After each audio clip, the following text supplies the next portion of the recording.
Welcome to the concluding lesson on the Ruy Lopez Dilworth variation. Magnus Carlsen and Shukhriyar Mamedyarov show how black's initiative meets white's blockade and extra piece. e4. White takes central space and opens lines for the queen and bishop. e5. Black meets white's central claim directly. Knight f3. White develops with tempo against e5. Knight c6. Black develops and protects e5. Bishop b5. White begins the Ruy Lopez and pressures the knight supporting e5. a6. Black asks the bishop to decide. Bishop a4. White preserves the bishop and keeps the pressure. Knight f6. Black attacks e4. Castle kingside. White secures the king before opening the center. Knight takes e4. Black accepts central tension for active piece play. d4. White attacks the center immediately. b5. Black gains time against the bishop. Bishop b3. The bishop continues to target f7. d5. Black supports the knight and claims central space. D takes e5. White removes black's central pawn. Bishop e6. Black develops and reinforces the center. c3.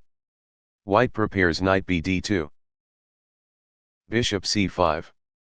Black points directly at f2. Knight bd2. White develops and attacks e4. Castle kingside. Black completes development before sacrificing. Bishop c2. White keeps the bishop aimed at h7 and attacks e4 again. Knight takes f2. Black removes the king's shield and draws the rook onto a tactical square. Rook takes f2. White wins the knight, but the rook becomes a target. f6. Black attacks e5 and opens lines before white can consolidate. Knight f1. Carlsen chooses king safety before clarifying the center. Bishop takes f2, check.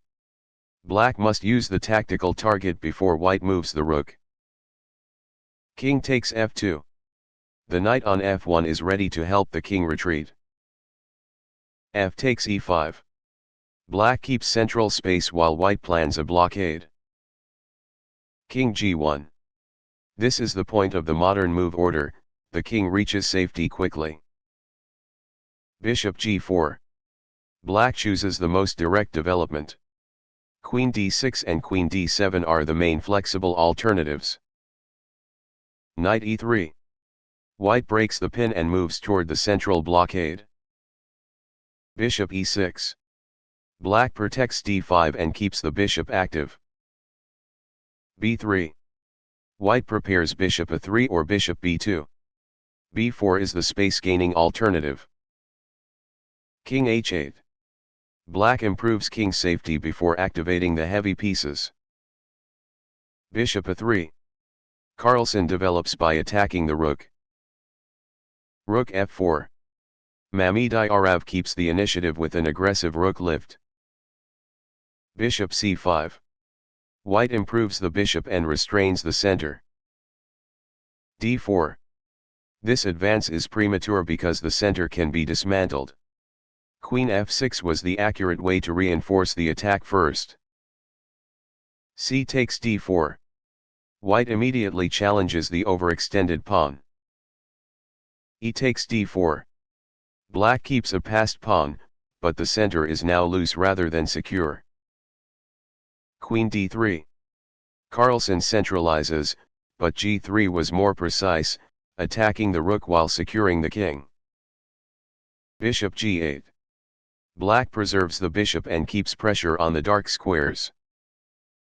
Knight f5. White attacks d4 and brings another piece toward the king. Queen d5. Black protects the center and challenges white's active pieces. Bishop a3. White gains another tempo against the rook. Rook e8. Black enters the open file and supports the e-file invasion. Rook d1. White finally activates the a1 rook against the passed pawn. Rook fe4. Black doubles the pressure around White's queen and king. Knight g3. White attacks the advanced rook and covers key squares. Rook e3. Black maintains activity on the third rank. Queen d2. White protects the back rank and prepares to attack d4. Rook 3 e6. The rook retreats, but h6 was more resilient because it gave the king looked and questioned White's setup. Bishop b2. Rook d8. Knight takes d4. White wins the advanced pawn and begins converting the extra minor piece. Queen c5. Black attacks along the diagonal and avoids a passive defense. Knight e4. White centralizes, though knight f5 would have maintained stronger pressure. Queen e7. Queen b6 was the more active defense, attacking the bishop and creating counterplay. Queen e3. This permits exchanges that reduce White's advantage. Knight g3 kept more control. Knight takes d4. Black removes a central defender and forces simplification. Rook takes d4. Rook takes d4. Queen takes d4. c5. Black gains space and tries to build queenside counterplay. Queen c3. c4. Black fixes the queenside, though h5 was a more useful defensive move. B-pawn takes c4. B-pawn takes c4. h3. h6. Queen takes c4. White eliminates the passer and emerges with a stable extra piece. Rook b6. Queen c3. Bishop takes a2. Black collects material, but rook b7 offered firmer resistance. Knight g3. Bishop g8. Knight f5. Queen f6. Queen takes f6. White simplifies, accepting a damaged black pawn structure and a favorable ending. G-pawn takes f6. Bishop d4. White's bishops and knight begin to dominate the weakened dark squares.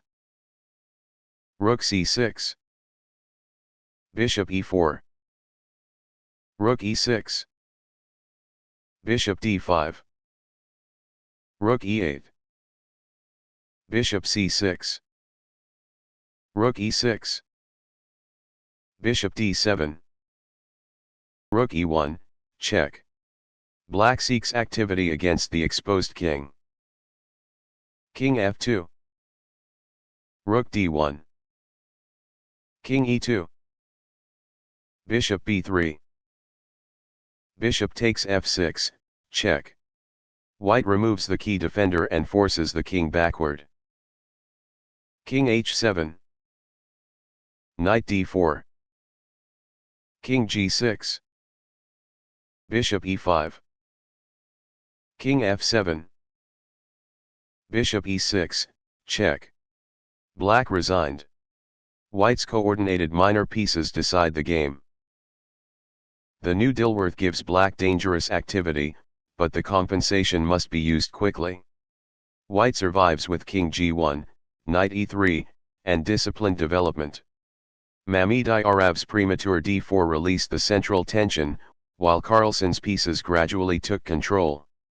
In the Dilworth, activity comes first. Once the initiative fades, the extra minor piece becomes decisive.